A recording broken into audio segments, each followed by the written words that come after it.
Good morning class. আশা করি তোমরা সকলে খুব ভালো আছো। Welcome to right smart academy. আমি রয়েছি তোমাদের সাথে জিওগ্রাফির সুমন স্যার। আচ্ছা স্টুডেন্ট, গত কয়েকটা ক্লাস জুড়ে আমরা কিন্তু তোমাদের বইতে যে ষষ্ঠ অধ্যায় রয়েছে নাকি উপগ্রহ চিত্র ও ভূবৈচিত্র্য সূচক মানচিত্র, তাই তো? এটা তোমাদের ষষ্ঠ চ্যাপ্টার। আমরা কিন্তু গত ক্লাসে এই চ্যাপ্টারটা পড়াশোনা শেষ করেছি, তাই না? বিগত 4টে ক্লাসে আমি তোমাদের সাথে কি কি বিষয় নিয়ে আলোচনা করেছিলাম মনে আছে? বলতো কি কি বিষয় সম্পর্কে তোমাদের সাথে আলোচনা করেছি এই উপগ্রহ চিত্রে? উপগ্রহ চিত্র কাকে বলে? Very good. এছাড়া আর কি? রিমোট সেন্সিং বা দূর সংবেদন ব্যবস্থা কি, সেই সম্পর্কেও আলোচনা করেছি। আর কি আলোচনা করেছি? উপগ্রহ যে চিত্র সংগ্রহে যে প্রধান দুটি উপাদান, সেই উপাদানটা সম্পর্কে বিস্তারিত আলোচনা করেছি। আচ্ছা, তোমাদের মনে আছে এই যে উপগ্রহ চিত্রে সংগ্রহের দুটি প্রধান উপাদান কি কি? বলতো। Very good. একটি হলো কৃত্রিম উপগ্রহ এবং দ্বিতীয়টি হলো সেন্সার বা ক্যামেরা, তাই তো? এই দুটি মূল উপাদান যার মাধ্যমে কিন্তু উপগ্রহ চিত্র তোলা হয়। তোমাদের মনে আছে নিশ্চয়ই যে এই যে কৃত্রিম উপগ্রহ মহাকাশে যে স্থানে প্রতিস্থাপন করা হয় তাকে কি বলা হয়? বলো। Very good. তাহলে মহাকাশে যে স্থানে কৃত্রিম উপগ্রহ থাকে তাকে কিন্তু আমরা বলি প্ল্যাটফর্ম, তাই তো? আচ্ছা, উপগ্রহ চিত্র যদি বলে, উপগ্রহ চিত্র কাকে বলে এক কথায় বল, তখন তোমরা কি বলবে?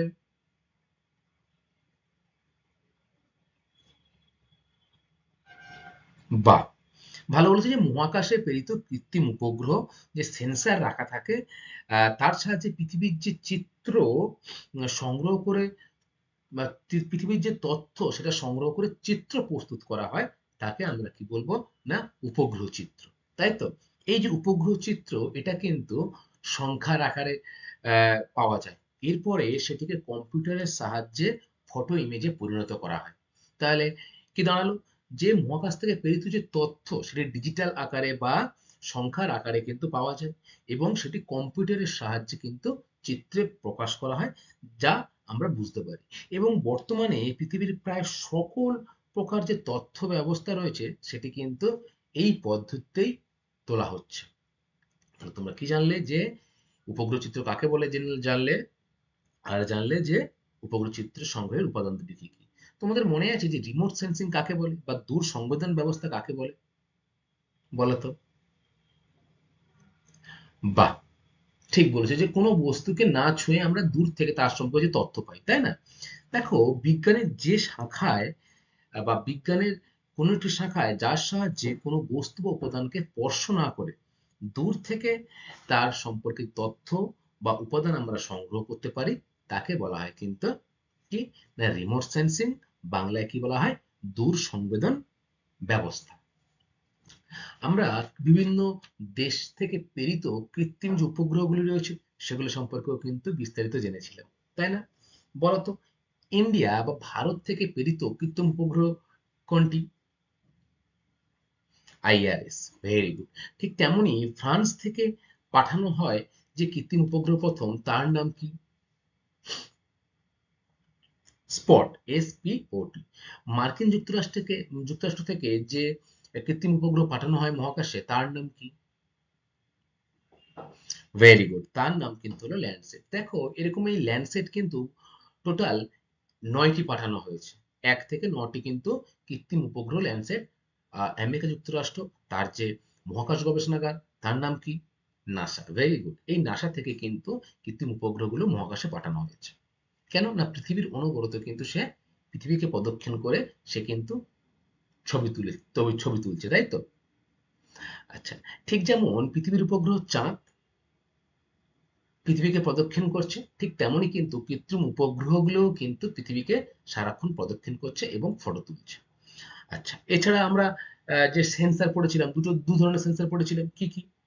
সক্রিয় আর নিষ্ক্রিয়। সক্রিয় কোনটা? যে সূর্যের আলো ছাড়া যে কোনো সময় ছবি তুলতে পারে, সৌরশক্তির উপর নির্ভর না করে। আর নিষ্ক্রিয় কি? যে কেবলমাত্র সৌরশক্তির উপরেই নির্ভর করে যে ক্যামেরা ছবি তুলতে পারে তাকে বলা হয় কি? নিষ্ক্রিয়, তাই না? আচ্ছা, এরপরে স্টুডেন্ট আমরা দেখেছিলাম যে দূর সংবেদন মাধ্যমে কিভাবে ছবি তোলা হয়? দুটো পদ্ধতিতে ছবি তোলা হয়। কি কি? তড়িৎ চুম্বকীয় বিকিরণ এইভাবে একটি, আর একটি কি না তড়িৎ চুম্বকীয় বর্ণালী হিসাবে। উপগ্রহ চিত্রের শ্রেণীবিভাগও আমরা করেছিলাম। বলতো উপগ্রহ চিত্রকে কয় ভাগে ভাগ করা যায়? মূলত তিন ভাগে। Very good. কি কি? সাদা কালো উপগ্রহ চিত্র, ধূসর উপগ্রহ চিত্র, আর কি দেখেছিলাম যে বহু বর্ণালী উপগ্রহ চিত্র। এই বহু বর্ণালী উপগ্রহ চিত্রকে দুটি ভাগে ভাগ করা যায় আবার। কি কি? একটা হচ্ছে ট্রু কালার কম্পোজিশন অর্থাৎ প্রকৃত রং, আর একটা হলো ফলস কালার কম্পোজিশন অর্থাৎ প্রকৃত রং না কিন্তু, হ্যাঁ, অন্য রঙে ছন্দ রঙে কিন্তু তাকে মেলানো হয়। এই দুটো পড়েছিলাম। দূর সংবেদন ব্যবস্থা বা রিমোট সেন্সিং এর সুবিধা কি কি? নিশ্চয়ই তোমরা জেনেছো। বলো তো সুবিধা কি কি দূর সংবেদন ব্যবস্থার? Very good. সংগৃহীত তথ্য কিন্তু সঠিক, অর্থাৎ যে তথ্যটা তারা পাঠাচ্ছে তারা কিন্তু বাস্তবের সাথে যথেষ্ট মিল রয়েছে, তাই না? তাহলে তথ্য যে পাঠাচ্ছে সেটি কিন্তু বাস্তবের সঙ্গে সঠিক। দ্বিতীয় কি? একসাথে বিস্তীর্ণ অঞ্চলের কিন্তু তথ্য পাওয়া যায়। যেহেতু মহাকাশ থেকে পৃথিবীর ছবি তোলা হয়, তাই অনেকটা অঞ্চলের কিন্তু একসাথে তথ্য পাওয়া সম্ভব হয়। আর কি ছিল? Very good. যে প্রতিবন্ধকতা যে জায়গাগুলো আছে যেখানে যাওয়া সম্ভব নয়, সেখানকার ছবিও কিন্তু আমরা খুব সহজে পাচ্ছিলাম এবং তথ্য কিন্তু বিশ্লেষণ আমরা খুব সহজে করতে পারি। আর কি ছিল? যে প্রতিনিয়ত ছবি তোলার কারণে কোনো ভূমিরূপের কি পরিবর্তন হচ্ছে, অর্থাৎ প্রতিনিয়ত ছবি তুলছে, ১০ মাস, ১ বছর আগে বা ৫ বছর আগে কি ধরনের ভূমিরূপ ছিল, এখন কি ধরনের ভূমিরূপ হয়েছে, সেটা কিন্তু আমরা খুব সহজে ধরে ফেলতে পারছি। কিসের সাহায্যে? না দূর সংবেদনশীল ব্যবস্থার সুবিধাগুলির মধ্যে। এরপরে আমরা কি পড়েছিলাম যে দূর সংবেদন ব্যবস্থার অসুবিধা। অসুবিধা কি? না প্রযুক্তি ছাড়া এর কিন্তু তথ্য সংগ্রহ করা সম্ভব নয়। এছাড়া দেখেছিলাম যে আহ, এই যে প্রাথমিক যে প্রক্রিয়া, এই যে কৃত্রিম উপগ্রহ মহাকাশে পাঠানো, তার কিন্তু ব্যয়ভার অনেকটা বেশি। ফলে বহু দেশ কিন্তু এই কৃত্রিম উপগ্রহ পাঠাতে সক্ষম নয়। এছাড়া তথ্য বিশ্লেষণ এবং প্রযুক্তি ও জ্ঞানের কিন্তু দরকার হয়, যা সব দেশের কিন্তু কাছে নেই। তাহলে এইগুলো কি ছিল? না অসুবিধা, তাই তো? এছাড়া আমরা কি পড়েছিলাম? টোপোগ্রাফিক্যাল মানচিত্র পড়েছিলাম, যেখানে নানা আহ, রং প্রতীকের সাহায্যে পৃথিবীর ভূমির ভূপ্রকৃতি, নদ নদী, জল, তারপরে স্বাভাবিক উদ্ভিদ, ঘর বাড়ি, যোগাযোগ ব্যবস্থা, জনবসতি, বিভিন্ন উপাদানগুলোকে কিন্তু বিশদভাবে চিত্রায়িত করা হয়েছিল। সেটাকে আমরা কি বলবো? টোপোগ্রাফিক্যাল মানচিত্র। আচ্ছা, বলতো ভারতের মহাকাশ গবেষণা কেন্দ্রের নাম কি? তোমরা পড়েছিলে কিন্তু ইসরো। Very good. এই ইসরোর হেডকোয়ার্টার কোথায়? বেঙ্গালুরু শহর। খুব ভালো বলেছো। এবং ইসরো কবে প্রতিষ্ঠা হয় বলো তো? 1969, তাই না? Very good. আচ্ছা, আর কি পড়েছিলাম আমরা? আর আমরা পড়েছিলাম যে উপগ্রহ চিত্রের ব্যবহার ও গুরুত্ব সম্পর্কে। উপগ্রহ চিত্রের ব্যবহার কিন্তু যথেষ্ট রয়েছে, আমরা সেটা কিন্তু জানতে পারলাম, তাই না? বলতো কিছু কিছু বিষয় রয়েছে যেগুলো কিন্তু খুব সাহায্য করে এই উপগ্রহ চিত্র থেকে জানতে। কি কি বিষয় সেগুলো? শুধু পয়েন্টগুলো বল। Very good. কৃষি ও ভূমির ব্যবহার। দ্বিতীয়ত কি? না জলসম্পদ সম্পর্কে আমরা জানতে পারি বিশদে। ৩ নম্বর বনভূমি, বৈচিত্র্যপূর্ণ মানচিত্র অঙ্কন, শহর অঞ্চলের ভূমির ব্যবহার বা শহর অঞ্চলের যাতায়াত ব্যবস্থা। এছাড়া জিআইএস এর ব্যবহার কিন্তু কি না উপগ্রহ চিত্রের ক্ষেত্রে খুব ভালো ব্যবহার হয়। আমরা গত ক্লাসে ঠিক এই অবধি পড়েছিলাম এবং তোমাদের বইতে কিন্তু এই অবধি রয়েছে। তবে আজকের আমি তোমাদের গত ক্লাসে বলেছিলাম যে তোমাদের বইতে যে অনুশীলনী রয়েছে, সেই অনুশীলনী সম্পর্কে আলোচনা করব। তোমরা গত ৩-৪টে ক্লাস খুব মনোযোগ দিয়ে শুনেছো এবং উত্তরও বলতে পারছো। তাহলে তোমরা কিন্তু অনুশীলনে যে উত্তর প্রশ্ন রয়েছে সেই প্রশ্নগুলো কিন্তু খুব সহজে সলভ করতে পারবে। চলো তাহলে দেখে নেই আজকে অনুশীলনী প্রথম প্রশ্ন কি। দেখো, সঠিক উত্তরটি নির্বাচন করো। প্রশ্ন মান কত? ১। তোমাদের বইতে রয়েছে, দেখবে প্রথম যে প্রশ্নটা সেটা হচ্ছে ৪টে অপশন দেয়া থাকবে একটা প্রশ্নে, তোমাকে ঠিক কোনটা সেটা কিন্তু বেছে নিতে হবে। প্রথম যে প্রশ্নটা সেটা রয়েছে, দেখো মহাকাশে কৃত্রিম উপগ্রহ যেখানে রাখা হয় সেই স্থানের নাম কি? Option A sensor. সেন্সরে কি রাখা হয়? সেন্সর তো ছবি তোলে, তাহলে সেন্সর হবে না। বি প্ল্যাটফর্ম হতে পারে। সি স্পট এবং ডি হচ্ছে কিন্তু ল্যান্ডসম্যান। তো তোমরা কোন শব্দটির সাথে পরিচিত? তোমরা কিন্তু প্রথমেই আমাকে বলেছো যে কৃত্রিম উপগ্রহ যে স্থানে রাখা হয়। Very good. তার নাম কিন্তু হলো প্ল্যাটফর্ম। দেখো, এই কৃত্রিম উপগ্রহ যখন আমাদের এই পৃথিবী থেকে মহাকাশে পাঠানো হয়, তারপরে একটা নির্দিষ্ট জায়গায় কিন্তু সেটা প্রতিস্থাপন করতে হয়। সেই প্রতিস্থাপন যে জায়গাটাতে করা হয় তার নাম কিন্তু হলো কি না প্ল্যাটফর্ম। মনে থাকবে? Very good. এরপরে 2 নম্বর দেখো কি রয়েছে, যে দূরসংবেদন ফ্রান্স থেকে প্রেরিত কৃত্রিম উপগ্রহ হলো কোনটি? কি কি অপশন রয়েছে? Landsat, Landsat.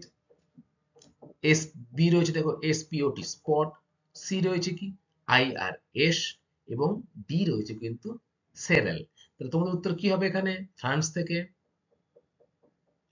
Spot. Very good, এসপিওটি হলো কিন্তু সঠিক উত্তর।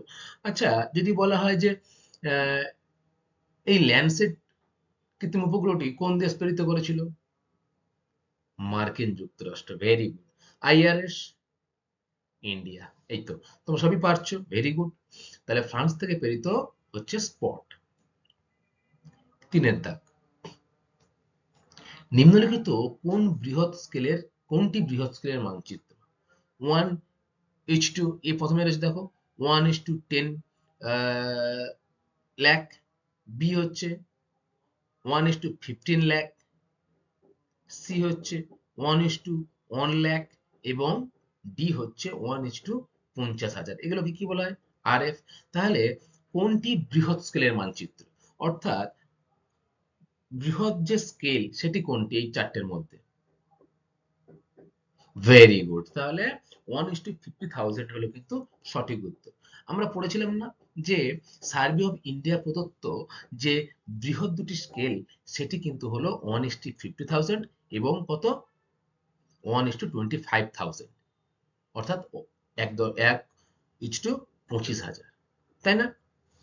আচ্ছা, এরপরে রয়েছে দেখো 4, সার্ভে অফ ইন্ডিয়া সর্বশেষ প্রকাশিত টোপোগ্রাফিক্যাল মানচিত্রের স্কেল কত?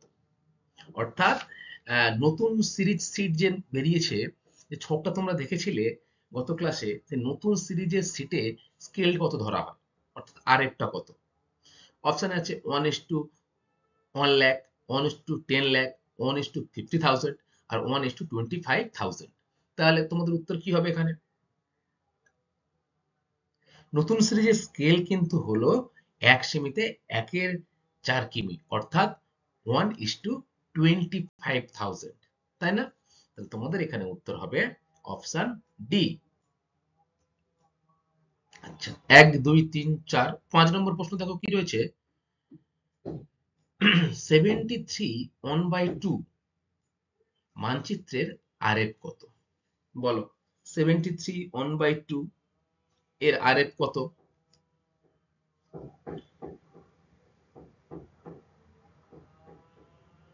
দেখো, এই যে 73 1/2 এই মানচিত্রের যে আরএফ সেটি হবে কিন্তু 1:25,000, অর্থাৎ এটি কিন্তু একটি বৃহৎ স্কেলের মানচিত্র।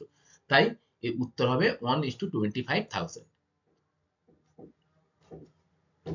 আচ্ছা, 6 দাগ দেখো, ইসরো সদর দপ্তর কোথায়? ইসরো কি ভারতের মহাকাশ গবেষণা কেন্দ্রের যে হেড, এই ইসরোর ফুল ফর্ম কি তোমাদের মনে আছে? ইন্ডিয়ান স্পেস রিসার্চ অর্গানাইজেশন, তাই তো? তাহলে ইসরোর ফুল ফর্ম, এটাও কিন্তু পরীক্ষায় আসে যে ইসরোর ফুল ফর্ম কি। এবং এখানে যে প্রশ্নটা করেছে যে ইসরো সদর দপ্তর কোথায়, option A Mumbai, option B Chennai, option C Bengaluru, আর অপশন ডি হচ্ছে কলকাতা। কোথায় হবে? খুব সহজেই তোমরা উত্তর করতে পারবে, অপশন সি। Very good. যদি বলে এই ইসরোর প্রথম চেয়ারম্যান কে ছিল, তখন তোমাদের উত্তর কি হবে? ভেরি গুড, তখন কিন্তু আমাদের উত্তর হবে বিক্রম সারাভাই, তাই না? তিনি কিন্তু ছিলেন ইসরোর প্রথম চেয়ারম্যান। এবং কোন প্রধানমন্ত্রীর আমলে এটি তৈরি হয়? ডক্টর জওহরলাল নেহেরুর আমলে কিন্তু এই ইসরো প্রতিষ্ঠান হয়। কত সালে? না, 1969 সালে কিন্তু ইসরো প্রতিষ্ঠা হয়। এবং এর হেড অফিস বা সদর দপ্তর কোথায়? না, ব্যাঙ্গালোর।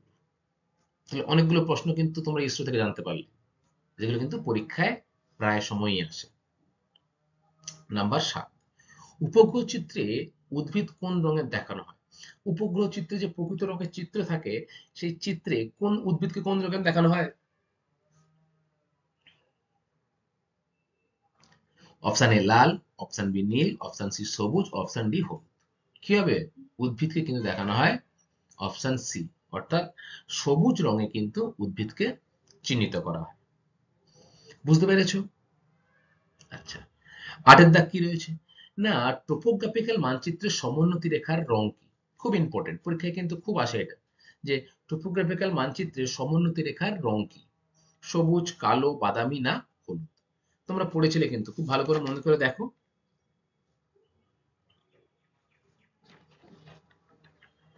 উপগ্রহ চিত্রে সমোন্নতি রেখাগুলিকে কোন কালারে দেখানো হয়? বলো।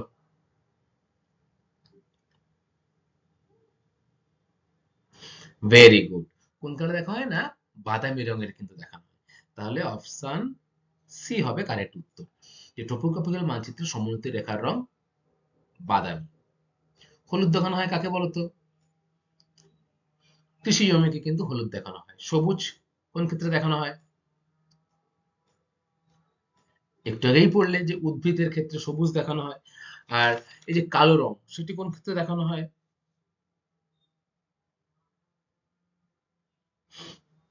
বলো। Very good. কালো রং হচ্ছে যেখানে ছোট জলাশয় রয়েছে, ছোট ছোট জলাভূমির হ্রদ, সেগুলোকে কিন্তু কালো রঙের দেখানো হয়। যেগুলো সারা বছর কিন্তু জল থাকে না, সেগুলোতে দেখা হয় কালো রং। আর যেগুলোতে সারা বছর জল থাকে, সেগুলোতে দেখা হয় কিন্তু নীল রঙের। তাই না? আচ্ছা, এরপরে 9 দাগে দেখা রয়েছে উপগ্রহ চিত্র সংগ্রহ করা হয় ভূপৃষ্ঠ, আকাশ, মহাকাশ না পর্বতের চূড়া থেকে? অনেক উপর থেকে তোলা হচ্ছে। কোথায় আমরা প্রতিস্থাপন করি কৃত্রিম উপগ্রহ? মহাকাশে। তাহলে উত্তর কি হবে? মহাকাশ। কার সাহায্যে ছবি তুলছে? না, সেন্সারের সাহায্যে বা ক্যামেরার সাহায্যে, তাই তো? 10 দাগ, উপগ্রহ চিত্রে অরণ্য চিহ্নিত করা হয় কোন কালার, কোন এতে, কোন রং দ্বারা? অরণ্য। ভেরি গুড, সবুজ রঙের। 11 দাগ দেখো, ভারতের ভূবৈচিত্র্য সূচক মানচিত্র তৈরি করে কে? কি আছে এখানে? এসওআই, নাসা, এনআরএসএ আর ইসরো। দেখো এখানে কিন্তু ভালো করে প্রশ্নটা তোমরা পড়বে, যে ভূবৈচিত্র্য সূচক মানচিত্রটি তৈরি করে কে? কে তৈরি করে? উত্তর কি হবে? Option A. Very good. কি না, সার্ভে অফ ইন্ডিয়া। এসওআই এর ফুল ফর্ম কি? Survey of India. এই সার্ভে অফ ইন্ডিয়া হেডকোয়ার্টার কোথায়?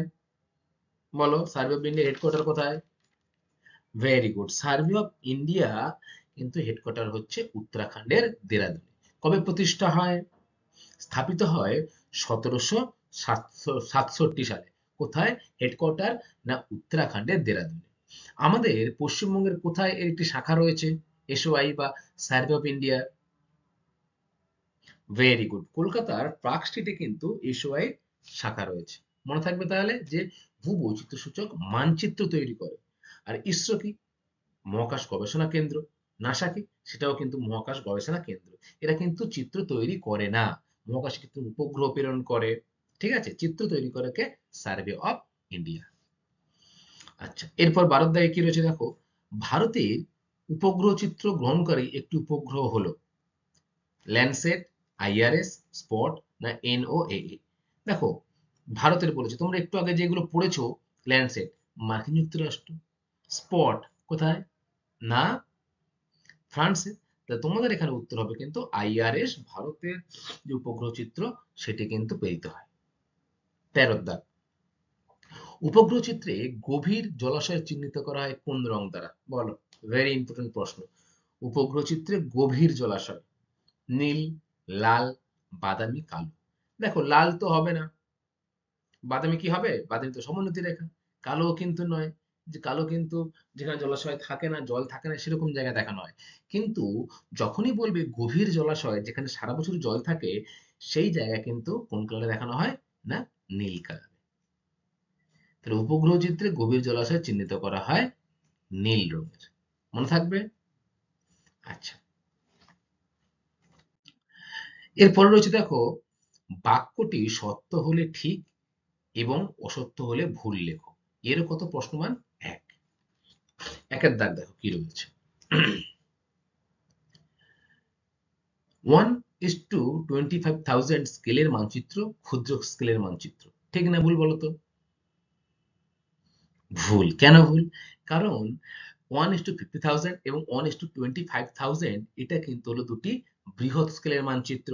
সার্ভে অফ ইন্ডিয়া দ্বারা প্রকাশিত বৃহৎ স্কেলের দুটি মানচিত্র হলো 1:25,000 আর 1:50,000। তাহলে এই উত্তরটা কি হবে? ভুল। এটা হবে বৃহৎ স্কেলের মানচিত্র। আচ্ছা, 2 এর দাগ। সার্ভে অফ ইন্ডিয়ার সদর দপ্তর রয়েছে দেরাদুনে। ঠিক না ভুল? এক্ষুনি পড়ে আসলে। বলো। ঠিক, তাই না? আচ্ছা, 3 এর দাগ দেখো রয়েছে 53/2 NE অর্থাৎ নর্থ ইস্ট টোপোগ্রাফিক্যাল মানচিত্রের স্কেল হবে 1:25,000। তোমাদের বইতে কিন্তু রয়েছে, ভালো করে লক্ষ্য করবে যে 53/2 NE বলে কিন্তু কোনো কিছু মানচিত্র নেই। 1:25,000 যে ছকটা তোমাদের বইতে আছে না, সেই ছকে দেখবে লেখা রয়েছে 56P/1/NE। তাহলে এখানে কিন্তু এই প্রশ্নটা ভুল ভুল আছে। তাহলে 53 কিন্তু হবে না।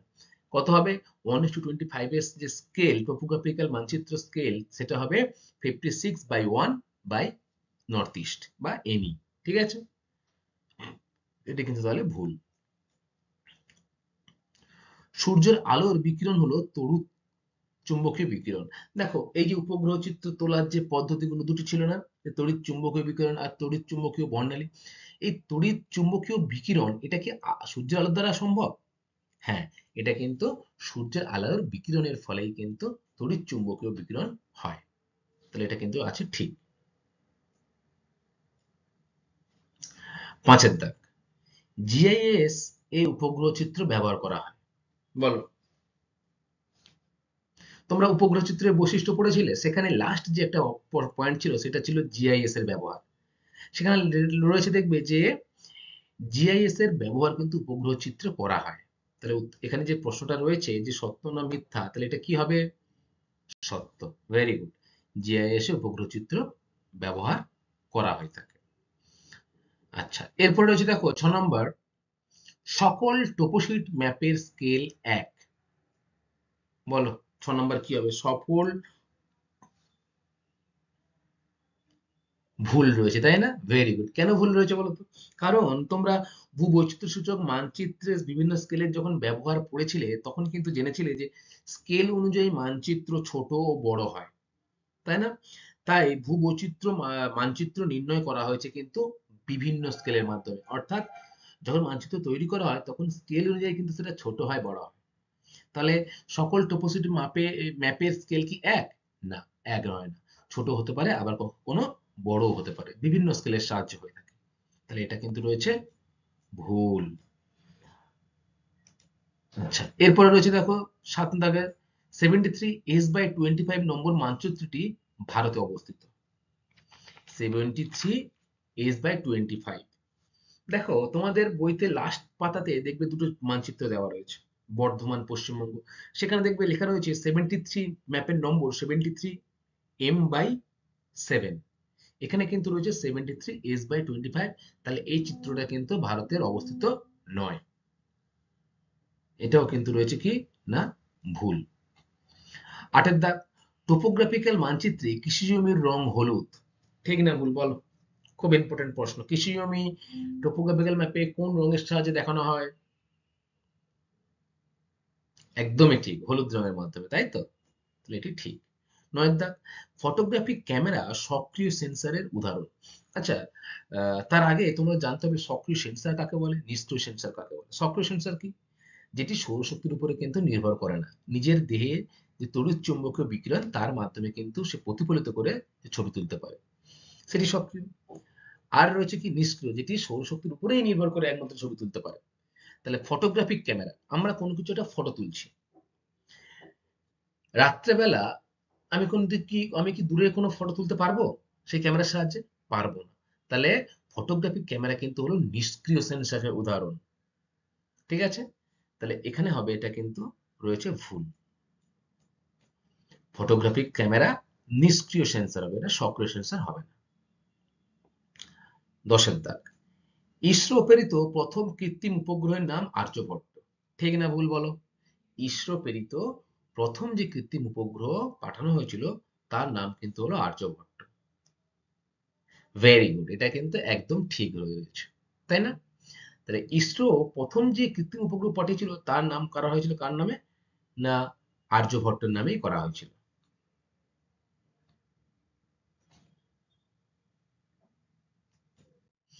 আচ্ছা, এরপরে রয়েছে দেখো, উপযুক্ত শব্দ বসিয়ে শূন্যস্থান পূরণ করো। প্রশ্নমান কত? না, ১। আচ্ছা, ১-এর দাগ, কৃত্রিম উপগ্রহ রাখা ড্যাশের মাধ্যমে পৃথিবীর ছবি তোলা হয়। কৃত্রিম উপগ্রহতে কি রাখা হয় যার মাধ্যমে পৃথিবীর ছবি তোলা হয়? ভেরি গুড, সেন্সর বা ক্যামেরা। তোমরা কি বলবে যে দুটি উপাদান ছিল না, যে কৃত্রিম উপগ্রহের দুটি প্রধান উপগ্রহ চিত্রের প্রধান দুটি উপাদান কি কি? তাহলে কৃত্রিম উপগ্রহ আর একটা কি ছিল? না, সেন্সর বা ক্যামেরা। তাহলে এখানে তোমাদের উত্তর হবে কিন্তু সেন্সর। ২-এর দাগ, ড্যাশ সেন্সর সূর্যের প্রতিফলিত রশ্মি সাহায্যে ছবি তোলে। ড্যাশ সেন্সর সূর্যের প্রতিফলিত রশ্মির সাহায্যে ছবি তোলে। একটু আগেই কিন্তু আমি বলেছি তোমাদের দু ধরনের সেন্সর হয়, নিষ্ক্রিয় আর হচ্ছে কি না সক্রিয়। সক্রিয় সেন্সর কি? যে নিজে থেকে যে কোনো সময় ছবি তুলতে পারে, সূর্য থাকুক না থাকুক সে কিন্তু ছবি তুলতে পারে। আর এখানে কি বলেছে? যে সূর্যের প্রতিফলিত রশ্মির সাহায্যে ছবি তোলে। তাহলে এখানে কি হবে? উত্তর নিষ্ক্রিয় সেন্সর, অর্থাৎ সে অপরের উপরে কিন্তু নির্ভর করে রয়েছে, সূর্যের উপরে কিন্তু সে নির্ভর করে রয়েছে। তাহলে নিষ্ক্রিয় সেন্সর হবে এখানে উত্তর। মনে থাকবে? তাহলে নিষ্ক্রিয় সেন্সর প্রতিফলনে রশ্মির সাহায্যে ছবি তোলে। ৩, মেরু বরাবর পরিক্রমণকারী কৃত্রিম উপগ্রহ কোনটি? বলো। মেরুর কাছে আমরা পড়েছিলাম না দুভাবে হয়ে থাকে। এক হচ্ছে ভূসমলয় উপগ্রহ, অর্থাৎ যেটি পশ্চিম থেকে পূর্ব দিকে কিন্তু অনবরত পৃথিবীর চারিদিকে ঘুরছে, এবং যেটি উত্তর থেকে দক্ষিণ অর্থাৎ মেরুর কাছে। কোন পরিক্রমণকারী কৃত্রিম উপগ্রহ কোনটি? ভেরি গুড, উত্তর কিন্তু হবে যে সূর্য তুলনাকারী উপগ্রহ। দুটো ছিল না, যে এক ভূ সমলয় উপগ্রহ আর দ্বিতীয় কি সূর্য তুলনাকারী উপগ্রহ। তাহলে মেরু বরাবর পরিক্রমণকারী কৃত্রিম উপগ্রহ হলো কিন্তু সূর্য তুলনাকারী উপগ্রহ। আচ্ছা, ৪-এর দাগ, ভারতের মহাকাশ গবেষণা সংস্থার নাম কি? তোমরা সকলেই জেনে গেছো ইতিমধ্যে এটা। কি হবে? না, ইসরো। ফুল ফর্ম কি? Indian space research organisation. ভারতের মহাকাশ গবেষণা সংস্থার নাম হলো কি? ইসরো। কবে স্থাপিত হয়? 1969। আচ্ছা, প্রথম চেয়ারম্যান কে ছিলেন ইসরোর? বিক্রম সারাভাই। Very good. আচ্ছা, ৫-এর দাগ দেখো, নাসা ড্যাশ দেশের মহাকাশ সংস্থা। কোন দেশের? মার্কিন যুক্তরাষ্ট্র বা আমেরিকার। ভেরি গুড, ঠিক বলেছো। আহ, দেখো, তোমাদের বইতে যে এই পাঁচটাই কিন্তু শর্ট প্রশ্নই দেওয়া আছে, বা এই শূন্যস্থান পূরণ কিন্তু দেওয়া রয়েছে। এগুলো কিন্তু তোমরা সবাই আশা করি সলভ করতে পারছো। কি পারছো তো? Very good. এরপরে কি আছে দেখবো। আচ্ছা, এবারে রয়েছে দেখো, ২-১ কোথায় উত্তর দাও। প্রশ্নমান কত? ১। অনুশীলনী, ভারতের একটি সূর্য তুলনাকারী কৃত্রিম উপগ্রহের নাম কি? বলো। ভারতের একটি সূর্য তুলনাকারী কৃত্রিম উপগ্রহ, অর্থাৎ সূর্যের আপাত কোণের সাথে সামঞ্জস্য রেখে কিন্তু উপগ্রহগুলি নির্দিষ্ট পথে পরিক্রমণ করছে। কোনটি হবে উত্তর তাহলে? ভারতের আইআরএস। দেখো, ভারতের আইআরএস, তারপরে ল্যান্ডসেট, স্পট প্রভৃতি কিন্তু হলো এই সূর্য তুলনাকারী উপগ্রহ। এর আগে তোমরা ল্যান্ডসেট আমেরিকা যুক্তরাষ্ট্র, স্পট ফ্রান্সের, এগুলো পড়েছো। তাহলে এগুলো কিন্তু সবই হলো সূর্য তুলনাকারী কৃত্রিম উপগ্রহের উদাহরণ। মনে থাকবে? Very good. আচ্ছা, এরপরে দেখো রয়েছে ২ নম্বর, ভারতের সর্বশেষ দূর সংবেদন কৃত্রিম উপগ্রহটির নাম কি? অর্থাৎ ভারত যে লাস্ট কৃত্রিম উপগ্রহটা পাঠিয়েছে তার নাম কি? দেখো, এখানে কিন্তু একটু কনফিউশন আছে, কারণ ভারত সর্বশেষ যে কৃত্রিম উপগ্রহটা পাঠিয়েছিল তার নাম কিন্তু হলো EOS-3। EOS-3, কিন্তু দুঃখের বিষয় হলো এটি উৎক্ষেপণের সময়ে কিন্তু ধ্বংস হয়ে যায়। অর্থাৎ এটি 2021 সালে উৎক্ষেপণ করা হয়েছিল। যখন সেটি উৎক্ষেপণ করা হয়, করার সময় কিন্তু সেটি বাস্ট হয়ে যায় বা ধ্বংস হয়ে যায়। এর আগে 2020 সালে কিন্তু ভারত ইওএস এই যে সিরিজের স্যাটেলাইট বা উপগ্রহ সেটি কিন্তু পাঠিয়েছিল এবং সেটি কিন্তু এখনো কাজ করে চলেছে। তাহলে তোমরা কি জানলে যে ভারতের সর্বশেষ দূর সংবেদন কৃত্রিম উপগ্রহটির নাম কি? EOS one. যদি এখানে একটু কনফিউশন আছে, ইওএস ওয়ান না বলে তোমরা কিন্তু পুরো ঘটনাটাই লিখবে যে ইওএস থ্রি সর্বশেষ পাঠানো হয়, কিন্তু সেটি উৎক্ষেপণের সময় ধ্বংস হয়ে যায়। বর্তমানে 2020 সালে ইওএস ওয়ানটা পাঠানো হয়েছিল, যেটি কিন্তু এখনো কাজ করছে। ঠিক আছে, এটা তোমরা বলবে। আচ্ছা, এরপরে রয়েছে দেখো 3 নম্বর, যে জিআইএস এর পুরো কথা কি? জিআইএস বলো, খুব সহজ, very good, geographical information system. GIS এর পুরো কথা কি? না জিওগ্রাফিক্যাল ইনফরমেশন সিস্টেম। কোন রেখার মাধ্যমে ট্রপোগ্রাফিক্যাল মানচিত্রের উচ্চতা দেখানো হয়? বলো, কোন রেখার মাধ্যমে টপোগ্রাফিক্যালের উচ্চতা, অর্থাৎ মানচিত্রে যে উচ্চভূমিগুলি রয়েছে সেগুলো কোন রেখা, একটা মসৃণ রেখা দ্বারা কিন্তু বোঝানো হয়। কোন রেখা সেটা, যেটা থাকে বাদামি রঙের, সেটাকে কি বলা হয় উচ্চতা দেখানোর জন্য? ভেরি গুড, সমোন্নতি রেখার মাধ্যমে কিন্তু কোনো স্থানের মানচিত্রের উচ্চতা কিন্তু দেখানো হয়। টোপোগ্রাফিক্যাল ডিগ্রি সিটের স্কেল কত? দেখো, টোপোগ্রাফিক্যাল যখন আমরা বিভিন্ন মানচিত্র পড়েছিলাম সেখানে কিন্তু অনেকগুলো ভাগ দেখেছিল। কি কি ভাগ দেখেছিলাম? মিলিয়ন সিট কাকে বলে? যে সিট কিন্তু 4 ডিগ্রি ইন্টু 4 ডিগ্রি ভাবে চিত্র অঙ্কন করা হয় বা মানচিত্র প্রস্তুত করা হয়, তাকে বলা হয় মিলিয়ন সিট। ঠিক তেমনি ডিগ্রি সিটও রয়েছে। আর কি ছিল? না হাফ ইঞ্চি সিট, তারপরে ইঞ্চি সিট, এগুলো ছিল না? তার মধ্যে তোমাকে এখানে প্রশ্নটা করেছে যে টোপোগ্রাফিক্যাল ডিগ্রি সিটের স্কেল কত। দেখো, উত্তর কি হবে? যে 1 ইঞ্চিতে 4 মাইল বা 1:25,340, এটা কিন্তু তোমাদের বলতে হবে। যে কোনো একটি, 1 ইঞ্চিতে 4 মাইল বা যেটা আছে 1:2, সেটাও কিন্তু তোমরা বলতে পারো। মনে থাকবে? আচ্ছা, ঠিক আছে। এরপরে রয়েছে দেখো যে প্রশ্নগুলির সংক্ষিপ্ত উত্তর দাও, অর্থাৎ 2 নম্বরে কিছু প্রশ্ন আছে, সেটা আমরা একটু দেখবো। দেখো, এর পরে রয়েছে কি না 2 নম্বরের প্রশ্নগুলি। কি প্রথম প্রশ্ন রয়েছে? দেখো 1 নম্বর, যে দূর সংবেদন কি, অর্থাৎ রিমোট সেন্সিং কাকে বলা হয়? বলো, তোমরা সহজেই বলতে পারবে, আশা করি সকলেই বলতে পারবে। ভেরি গুড, এটি হলো এমন একটি বিজ্ঞান যার সাহায্যে কোনো বস্তু বা উপাদানকে স্পর্শ না করে দূর থেকে তার সম্পর্কে আমরা তথ্য পেয়ে থাকি। তাকে আমরা কি বলবো? দূর সংবেদন বা রিমোট সেন্সিং হলো। Very good. আচ্ছা, এরপর 2 নম্বর হচ্ছে দেখো উপগ্রহ চিত্র কি? খুব সহজ, তোমরা আগেই বলেছো উপগ্রহ চিত্র কি। না, এই যে মহাকাশে প্রেরিত বিভিন্ন কৃত্রিম উপগ্রহ রয়েছে, সেন্সর বা ক্যামেরা রাখা থাকে, সেগুলো দ্বারা যখন বিভিন্ন তথ্য সংগ্রহ করে তার সাথে চিত্র প্রস্তুত করা হয়, তখন তাকে কিন্তু বলা হয় উপগ্রহ চিত্র। যখন এই উপগ্রহ চিত্র প্রস্তুত করা হয় তখন সেটা ডিজিটাল আকারে কিন্তু থাকে। মহাকাশ থেকে যখন পাঠায় সেটা কিন্তু ডিজিটাল আকারে বা নাম্বার, সংখ্যার আকারে থাকে, সেটাকে কম্পিউটারের সাহায্যে কিন্তু চিত্রায়িত করা হয়ে থাকে। নাম্বার 3, সেন্সর কি? খুব সহজ, এটি হলো ক্যামেরা বা উপগ্রহের রাখা থাকে, উপগ্রহের সামনে রাখা থাকে একটা যন্ত্র, যার সাহায্যে কিন্তু পৃথিবীর ছবি তোলা হয়, সেটাই হলো সেন্সর। সেন্সর 2 প্রকার, এক নিষ্ক্রিয় সেন্সর আর একটা কি না সক্রিয় সেন্সর। নিষ্ক্রিয় সেন্সর কাকে বলে? কেবলমাত্র সূর্যের আলোর দ্বারাই কিন্তু ছবি তুলতে সক্ষম, তাকে নিষ্ক্রিয়। এবং সক্রিয় কি? সূর্যের আলো ছাড়াও সে কিন্তু দিনে রাতে যখন খুশি সে কিন্তু ছবি তুলতে পারে, তাকে কি বলা হয়? না সক্রিয় সেন্সর। আচ্ছা, এরপরে 4 নম্বর রয়েছে দেখো তড়িৎ চুম্বকীয় বর্ণালী কি? দুটো ভাগ পড়েছিলাম না আমরা, দূর সংবেদনে কিভাবে উপগ্রহ চিত্র তোলা হয়? দুভাবে, তড়িৎ চুম্বকীয় বিকিরণ এবং দ্বিতীয়ত হচ্ছে তড়িৎ চুম্বকীয় বর্ণালীর সাহায্যে। এই তড়িৎ চুম্বকীয় বর্ণালী কি? দেখো, সূর্যের বিকিরিত শক্তির যে আলোর বর্ণালী ক্ষেত্র তৈরি করে তা হলো কিন্তু তড়িৎ চুম্বকীয় বর্ণালী। এই বর্ণালীর মাধ্যমে বিভিন্ন তরঙ্গ দৈর্ঘ্যের আলোক রশ্মি থাকে, যার সাহায্যে কি হয় না অতিবেগুনি রশ্মি, গামা রশ্মি বা রশ্মি, এগুলো কিন্তু সবই কাজ করে এই তড়িৎ চুম্বকীয় বর্ণালী হিসেবে।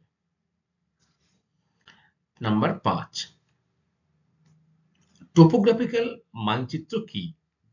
সরি, স্টুডেন্ট বলো যে টোপোগ্রাফিক্যাল মানচিত্র কি?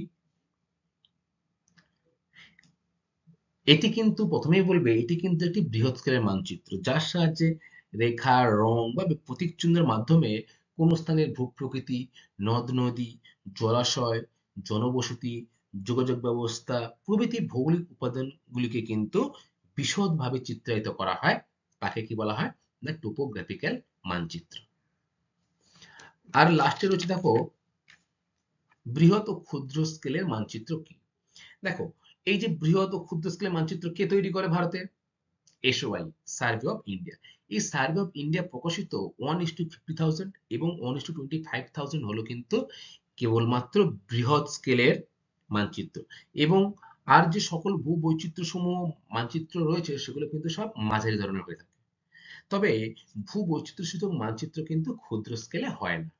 মনে রাখবে তাহলে বৃহৎ স্কেল কোনটা কোনটা? 1:50,000 আর 1:25,000। যদি বলে ক্ষুদ্র স্কেলের মানচিত্র কি, বলবে যে সার্ভে অফ ইন্ডিয়া অনুযায়ী যে ভূবৈচিত্র্য সূচক মানচিত্র তৈরি করা হয় সেখানে কিন্তু কোনো ক্ষুদ্র স্কেল থাকে না। মনে থাকবে? ঠিক আছে স্টুডেন্ট, এই অবধি আজকের ক্লাসটা আমাদের। এর পরে যে প্রশ্নগুলো তোমাদের অনুশীলনীতে ছিল সেগুলো কিন্তু 5 নাম্বার। উপগ্রহ চিত্রের বৈশিষ্ট্য আলোচনা করো, টোপোগ্রাফিক্যাল মানচিত্র কেন গুরুত্বপূর্ণ, বা উপগ্রহ চিত্রের ব্যবহার ও গুরুত্ব আলোচনা করো। এগুলো কিন্তু তোমরা সব বই দেখে মুখস্থ করে নেবে। তো থ্যাংক ইউ ক্লাস, মনোযোগ দিয়ে ক্লাসটা শোনার জন্য সকলকে অসংখ্য ধন্যবাদ। পরবর্তী ক্লাসে নতুন একটা বিষয় সম্পর্কে তোমাদের সাথে আলোচনা হবে। সকলে খুব ভালো থাকবে। Thank you.